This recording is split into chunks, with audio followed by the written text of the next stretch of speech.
Tayo pwedeng ganito muna.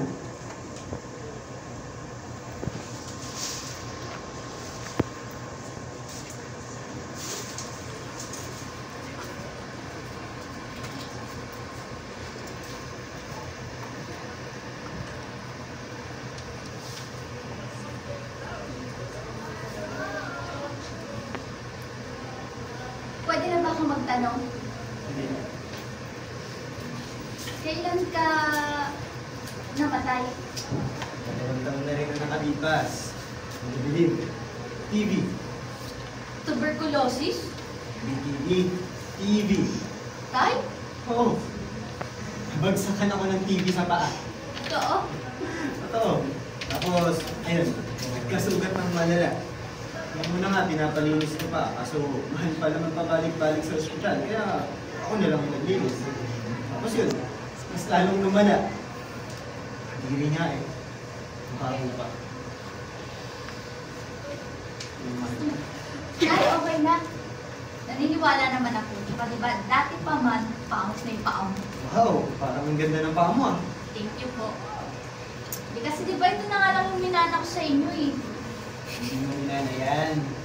Kadugtong ang mga paa natin. Parang ang ating kaluluwa. Ano daw? Alam mo, may kikwento ako sa'yo. Noong unang panahon, nilikha ang mga tao sa lupa na may 2 ulo, 4 na braso, 4 na paa. Ito na yata yung pinaka-word kong panaginip. Uy, nakikinig ka ba? Hindi ka muna. Ano nung mga nilalang sa lupa dati? Kaso, takot ang Diyos sa kapangyarihan ng mga ito. Kaya, pinaghati-hati niya ang mga ito. Tayo.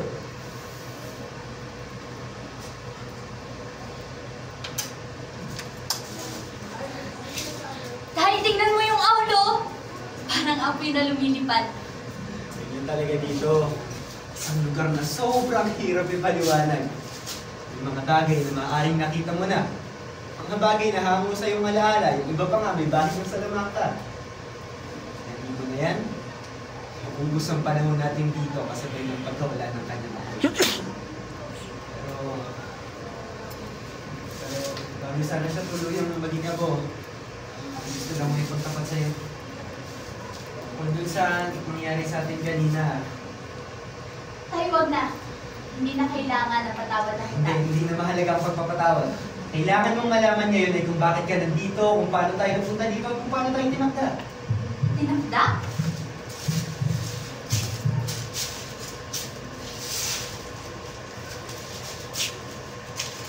Ano bang ginagawa mo? Ano ba? Sabi na sa akin na pwede itong mangyari, pero kung ayaw mo makisama, aalis ka lang ako. Uy! Wait! Ito naman, pangkuwaga. May tanong pa ako. Di ba sabi mo po, nung nasa ospital ka, hindi ka makabalik kasi mahal? Oh, Di ba't hindi ka humingi ng tulong sa nanay? maasim ang nanay mo. Bawa, hindi santol yung nanay ko.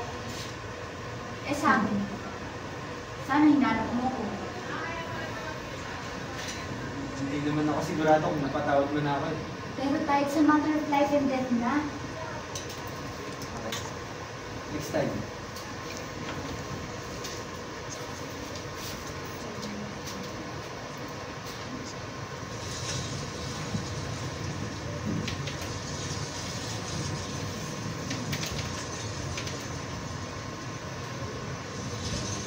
May pinunta ako dito eh. Hindi ko maalala.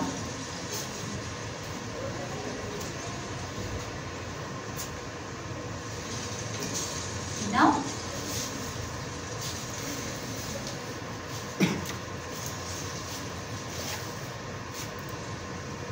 Tagal na, no? Naalala ko ba to? Ilan ba nung huling beses ko itong ginawa sa'yo? Bago ako nilayo ng nanay. Bago pa siya naging simpayit ng ampalaya. Parang si ano? Sino? Tagal na rin, bata pa ako. Bakit? Matanda ka na ba? Ilang taon ka na ba? Ano sa tingin mo? 36. Uy, excuse me, 30 lang ako. 36, 24, 36. Bongga na talaga ng panaginip na to. Ako ba? Ano ba sa tingin mo ang edad ko? Mukha ba akong ugod-ugod na? Matikas. Pati ang buhok. Sakto lang. Di ba puti naman talaga yung side mo?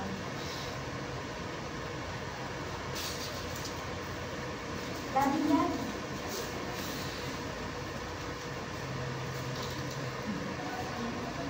Shit, kasalanan talaga yun. Sa lugar na to, wala nang kasalanan. Sa lugar na to, hindi na ako ang tatay mo. Tingnan mo ako. Ilang taon na ako sa tingin mo? 30? Eh, ganyan na itsura nung daddy ko nung 8 years old pa lang ako. Grade 3 ako nun.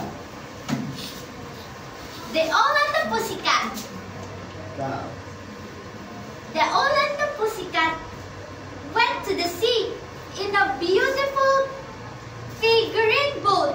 Oo, naalala ko yan. Tapos yung, oh, my lovely pussy. Oh, pussy, my love. What a beautiful pussy you are. Ay nako, lahat na lang ng lalaki kakilala ko, yan lang yung naaalala. Ba, syempre, what a beautiful pussy you are yun eh. Hindi, kasi sila si Al, tapos ako naman si Pussycat. Eh, kahit nga linya na ni Pussycat, yung linya lang ni Al yung naaalala ko eh. Oh, lovely pussy. Oh, pussy, my love. What a beautiful pussy you are. Ano ba? Unang beses pa lang kitang nakita. Iba nang gusto na dugo sa'yo. Ang boses mo'y anghel. The All and the Pussycat Mo'y apoy. went to the sea in a beautiful figurine boat. Tahimik lang silang lahat nun.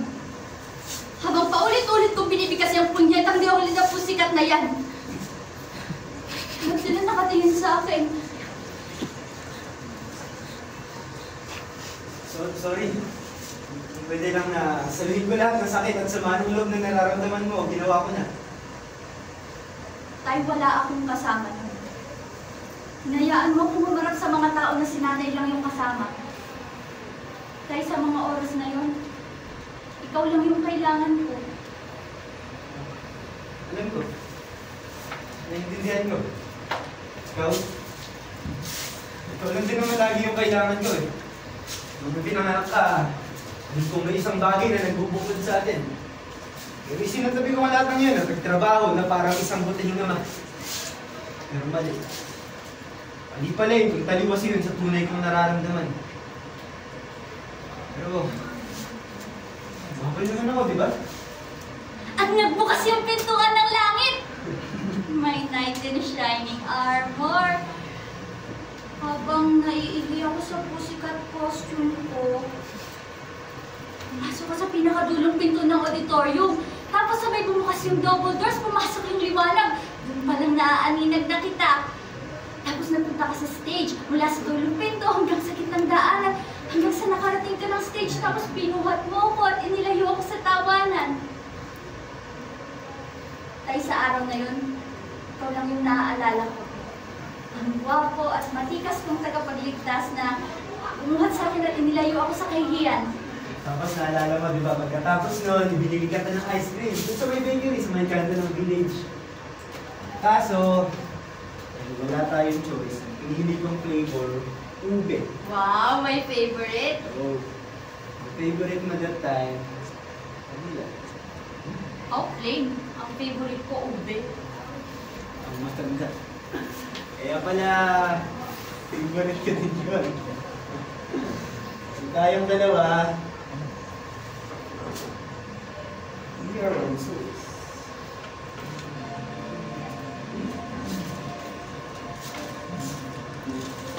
Tapos, inom mo ka nun. Dahil pag po ba namatay ka, tapos many years later namatay rin ako, makikita po ba tayo sa langit? Yes, mabubuhay tayo ulit. Tapos, Tapos, kikita tayo ulit. Kaso, ang problema, hindi na natin makikilala ang isa't isa. Parang back to zero. Back to zero? Oo, pero huwag kang mag-alala. Hahanap pa rin naman natin ang isa't isa. Paano? Puso. Puso ang magdidikta. Hindi nakakalimot ang puso. Nung iniwan mo kami, ilang taon ako nung 16? Nakalimot ka. Oo, iniwan ko kayo, pero hindi ko kayo kinalimutan kailanman. Hindi ka na nagpakita. Hindi naging madali ang buhay ko nung layo sa inyo. Sa'yo, sinubukan kita hanapin pero dinala ka yata ng nanay mo sa malayong probinsyang hindi ko alam kung saan. Hinanap ko na lahat ng Del Mundo sa white pages, hindi pa rin kita matuntun. Sinearch na kita sa Facebook, sa Google, sa lahat. Wala pa rin. Nag-asawa ka na ba? Hindi, at wala akong Facebook. Boyfriend? Wala. Sinubukan ko. Pero nagulo yung buhay ko nung umalis ka. Nabuhay ako mag-isa. Isama kita. Sa Makati ka na pala nagtatrabaho. Palagi kitang inaabangan sa Ayala. Nakaupo ako malapit sa kung saan kita nakita dating nag-aantay.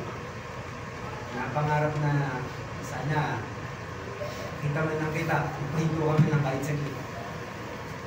Gabi-gabi kitang napapanaginipan. Hinahanap-hanap ka ng puso ko. Hanap-hanap ka rin ng puso ko. Pero ako ang unang umiiwas. Lumilingon sa iba. Nakatingin sa iba, pero ikaw pa rin ang nakikita. Pero pagkagising ko, walang ibang gustong sabihin yung isipan mo kundi, hayop ka! Hayop ka! Hayop ka! Hindi ba sinabi ko naman sa'yo, ang puso ang magdidikta. Bago, hindi nang nalulusaw. Kailangan mo nang malaman ang lihim na kailangan malaman ng lahat. Nandito tayo sa mundong kinilala natin at ang langit. Nandito tayo sa daungan ng magkakahati. Mga soulmate, kung saan magkikita ang dalawang pusong pinaglayo, muli ng pagpaplanuhan, kanilang paglalakbay sa mundong ibabaw. Ako, nakikita ko na ang aking kahati. Salamat. Salamat sa iyo siya. Salamat. Patay ka na. Patay ka na. Nagiging bangungot na yata to. Ito yung pinakamatagal kong pagbiyahe. Kasi ako nakausap kita ngayon, Tay. Kailangan ko na umalis maya-maya lang magigising na rin ako. Ito lang gusto ko sabihin sa iyo, Tay. Halimaw ka! Pero napatawad na kita. Ikaw, ibulita ka. Pero mahal na mahal kita.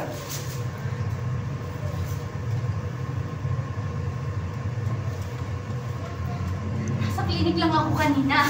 Past life regression. Sabi ng psychologist ko, pag gusto kong gumising, sabihin ko lang, Consumado, mes! Naalala mo, paglabas mo ng center, pagbaba mo ng parking, sumakay ka sa kotse, tapos pag nandar mo ng sasakyan, biglang bumilis yung kanta nito. Subukan mong umiwas sa pader. Pagkatapos ay bigla kang lumipad sa liwanag. Dinig mo, tinig ng mga kababasag na salamin. Nagkahalo ang muyo at ang amoy ng mga nasusunod na gawma. Napagyakap mo sa liwanag. Consumado, mes! Hindi ko consumado, mes. Shit. Patay na nga ako. Wala ka sa akin. Pero hindi. Nakailang sessions na ako. Gusto ko lang naman makilala yung sarili ko. Gusto ko lang alamin yung sagot sa mga katanungan.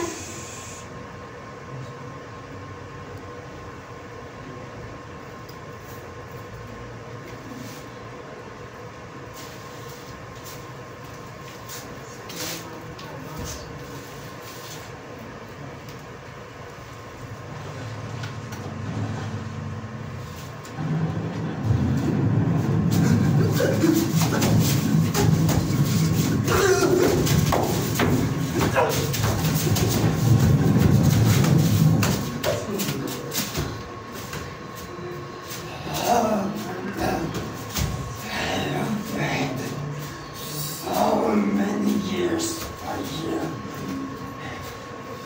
My sweet little butterfly.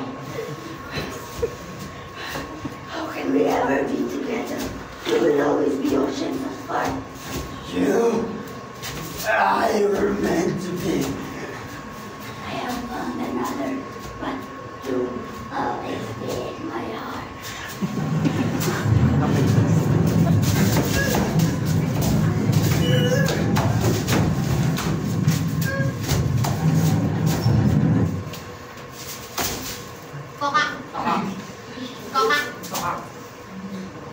Lord would never give us his blessings.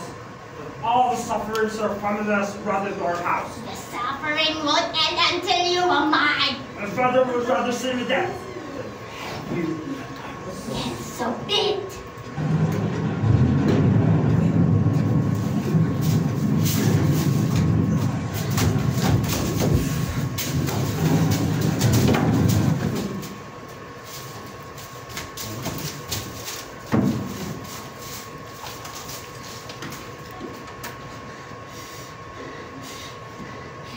Jack! Nandun. Rose, promise me you'll survive no matter what happens, no matter how hopeless. Promise me now, I promise. you'll never let go. I'll never let go, Jack. I'll never let go. Jack! Come back! Come back!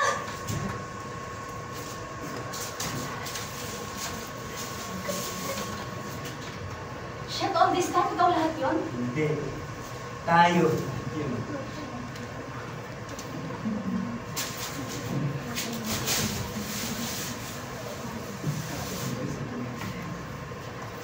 Ganyan din ako nung umpisa. Naniligan ng buhod, yung katawan. Ulit man natin ulitin. Walang makakapaganda sa atin sa ating pagkamatay ang muling pagkamayan. Napakahirap na nga sa atin na mawala ng ama, anak, asawa. Pero mas mahirap kapag nawala sa iyong lahat. Pagkatapos wala ka man lamang panahon at pagkakataon para tanggapin ang lahat ng iyong napuluksa. Napakasakit. May isang kumot na bumabalot sa ating kadiliman. Tapos unti-unting magliliwanag. Ang buhay. Ang mundo. Ikaw. Ako. Kita mo na? Nakikita na kita.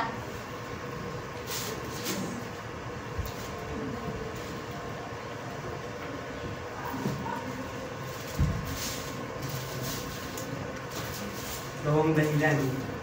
Bakit hindi ako nakahanap ng iba? Minsan, akala ko ikaw na. Dahil kan, balibalik na rin man ang mundo. Ikaw, tulong lagi ang kailangan ko.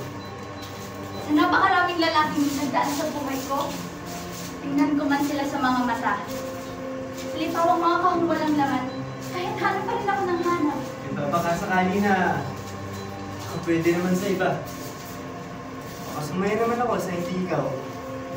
Pero ilang beses na akong namatay at nabuhay.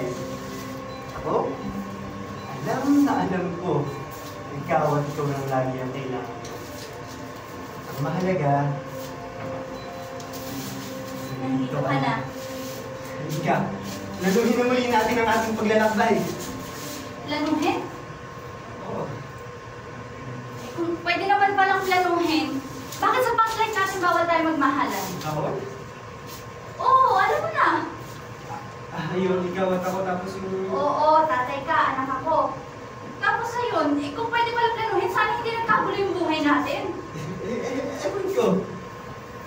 Makaplano nga, tapos makakalimutan din lahat ng plano. Ganun eh.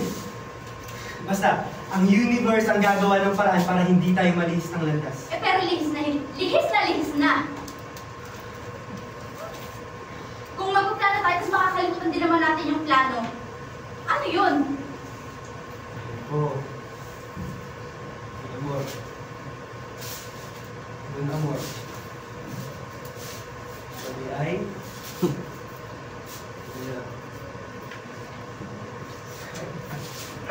Ayan.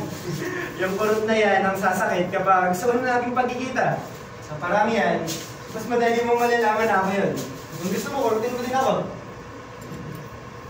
Pero diba, hindi naman ganun kalupit ang tadhana ang Diyos. Itiyak naman nila na makikita mo ang kahati mo sa tanang buhay mo. Diba? Makikita mo ngay kahati mo, pero paano kung hindi naman bagay, hindi ka tanggap-tanggap sa lipunan? Paano kung yung soulmate ko, best friend ko? Hindi, awkward. Kung lalaki ka, tapos lalaki ako. Kung babae ako, tapos bakla ka. pangit ka tapos mas pangit ako. Hindi nga yung maganda, di ba? Ang nakakakilig. Parang pinaghalong laro at pagsubok. Hindi po kahit gano'n pa kahirap ang mga pagsubok na dadaan, ay hahanap at gagawa pa rin tayo ng paraan.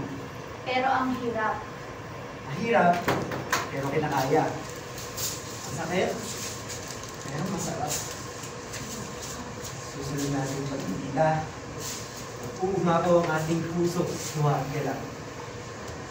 Ikaw? Ako. Kung naman tayo eh. 2 ang ulo, 4 ang braso, 4 ang paa. Pero paano kung hindi tayo pagdaguin sa buhay na binuhay natin? Hindi mangyayari yun. Eh kung mangyari nga, Hindi mabubuhay tayo ng paulit-ulit. Ang paulit-ulit. parang anli. Oo, parang ganun. Mahirap intindihin, pero di ba sinabi ko nga sa'yo, ang puso, makakaalam. Sabi mo, puso, Ang puso, may makakaalam. ang makakaalam. Diba? Ang puso ang makakaalam. Ang puso ko ay pagod na. Gusto naman. Ano mangyayari sa atin? Eh di mabubuhay na lang ako mag-isa. Hindi ko na yata kayang maghanap at mahanap ka para magpaalam lang ulit. Ano nang mangyayari sa atin? Sa atin? Ang unfair mo naman eh. Ano, dahil lang dyan, kakalimutan mo na tong soulmate system na to?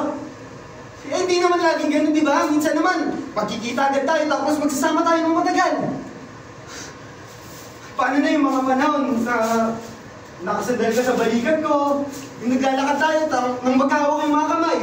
Yung mga pagkakataon na mayroong 2 kluba na nakaupo, nakasandal, tapos magkasabay nilang pinapanood yung paglubog ng araw. Di ba? Yung mga pagkakataon na matutulog tayo ng sabay, tapos pagising natin, magkakapalit tayo ng pustiso. Sino ba naman kasi hindi makukumalit sa mga sandaling yun? Kahit sino naman, handang ipagpalit ang buong buhay niya para sa isang iglap o kahit pangako lang ng isang iglap ng purong pagmamahal. Pero siraulo ka. Siraulo lang, tatanggi sa usok ng tadhana. Pero paano kung sa pag-iibigan na yan, maraming masasaktan? Hindi problema na nila yun. Sila man din, may sinusunod din silang tadhana. Yan lang masasabi mo kay nanay? Na napaniwala mo siya na siya yung kahati mo kahit hindi naman? Kung ako makita ang nanay mo, alam kong may mali na. Alam kong may kakaiba. Matagal mo siyang sinuyo. Tapos pinakita ko sa kanya na siya yung kahati ko sa pag-aakalang sa akin ay siya na. Pero sumisilip ka lang pala sa kanyang mga mata. Nang sa inasal kami, tapos pinanganak ka. Hindi ko nakasalanan na tayo yung tinakda. So sino? Sino yung may kasalanan? Sino yung kumakontrol? Sino yung may namamahala sa porket ng soulmate system na to? Sino yung may kasalanan? Walang may kasalanan. Sa pag-ibig, kailangan mo lang sumugal. Kung gayon, wala na akong maitataya. Marami ako dito. Gusto mo pahiramin kita? Ang madami akong pagmamahal para sa ating dalawa. Anong may kasalanan? Nung may nangyari sa atin, nung mga bata pa ako, walang may kasalanan. Ang tagal ko bago natanggap yung pagmamahal na yun.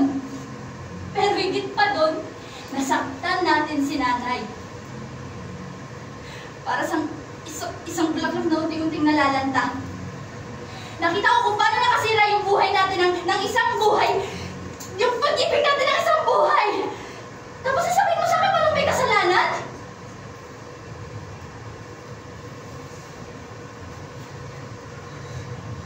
Ang buhay ko man ay isang sumpa na makasama ka habang buhay. Gawin sana ako sundalo. Ikaw ang aking bayan na hindi ko iiwan. Halika. Hindi na kita papakawalan. Ilang ulit pa, ulitin pa natin. Maitatama din natin lahat ng mali. Kakampi din sa atin si Tadhana. Kumapit ka lang. Mahigpit. Na mahigpit. Hindi ko na kaya. Ayoko na! Pagod na ako! Ayoko na! Huwag kang ayaw. Dahil susundan kita. Kahit saan ka magpunta, susundan pa rin kita. Kung sakaling mang hindi tayo magtagpo, Hindi ako magdadalawang isip na kasing ng buhay mo. Papatayin mo ako? Oo. Paulit-ulit. Paulit-ulit. Paulit-ulit. Mahal kita. Mahal. Mahal kita. Sabihin mo, mahal mo rin ako.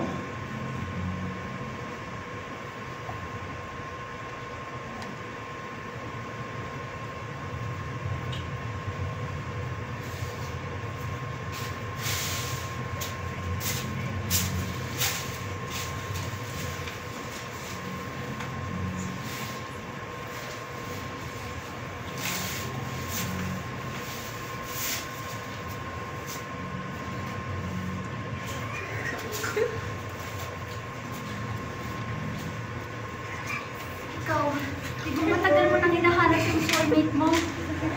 Sumama ka sa akin. Ito na yung pagkakataon mo. Sige na, sumama ka na.